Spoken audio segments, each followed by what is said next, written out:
Welcome all to Did You Know? But first, it's bong docking time.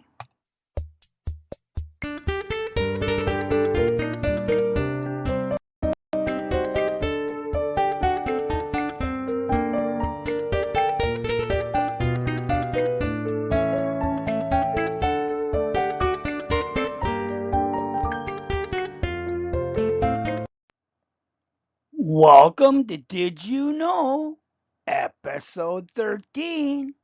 And as always, we're talking about Health Canada's cannabis health warnings, but I think they've been telling every other country to listen to them, because we're the first ones who had to teach our people how this stuff is so bad.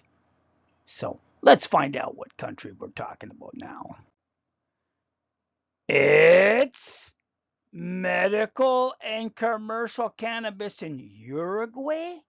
I thought those guys had it easy. Let's find out. Uruguay operates under a strictly regulated legal framework for cannabis. The production of cannabis extracts, oils, and hemp byproducts is primarily supervised by the Ministry of Public Health and the Institute for the Regulation and Control of Cannabis. Oh, I see. Another one of these think tanks that don't even use the stuff. Makes sense. And what's this? Access and purchasing medical patients for specific conditions such as refractory epilepsy or chronic pain, oil or extracts must be acquired through the authorized pharmacies with a doctor's prescription. Okay, that kind of sounds the same.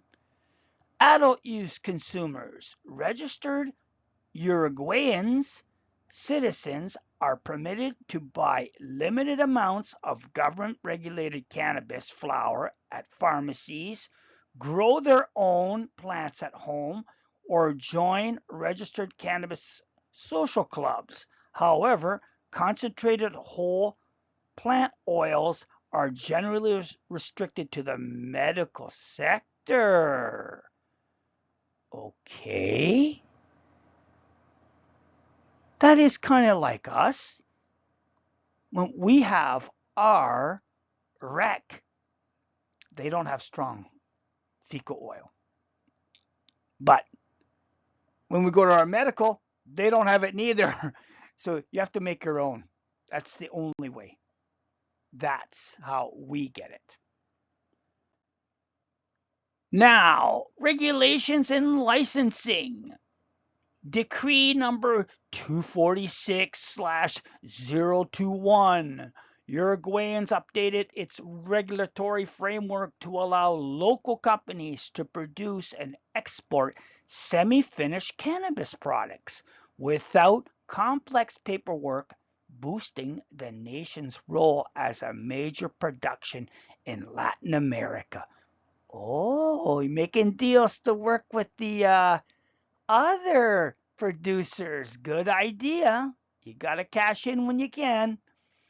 Quality assurance. Any cannabis extract or oil meant for medicinal or pharmaceutical applications must meet strict domestic or international GMP standards as well as specific THC and CBD threshold registrations.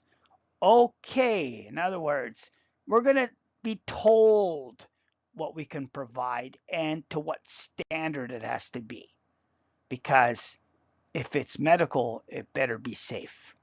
That's that in a nutshell. Let's continue.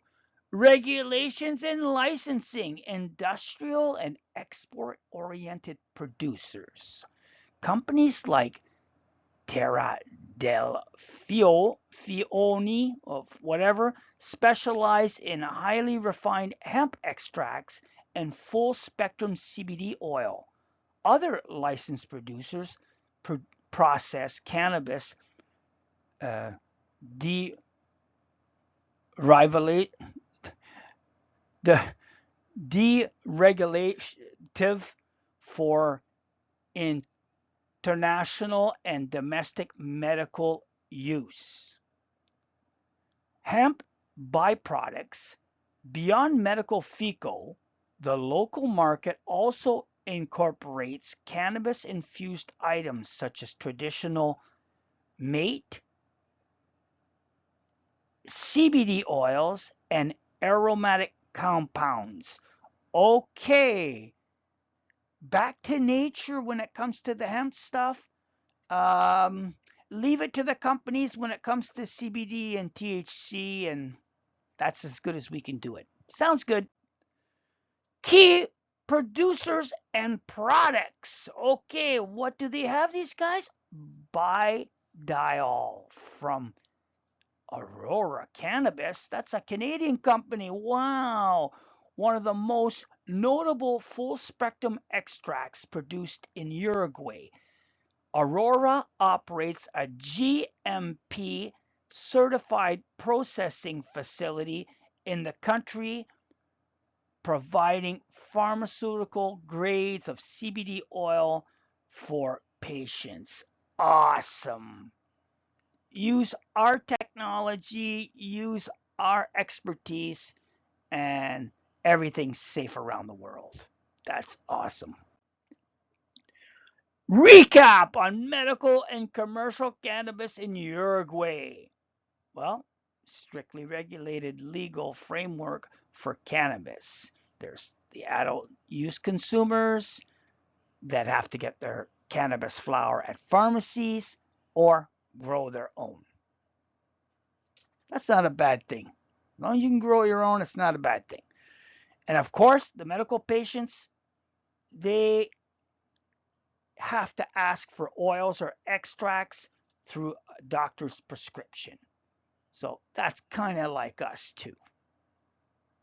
It's similar. It's similar. So be one with your cannabis medicine. Unlock the healing powers. We'll see you on the next one. Peace. And Weed Shop Winnie says, see you on the next one. Peace.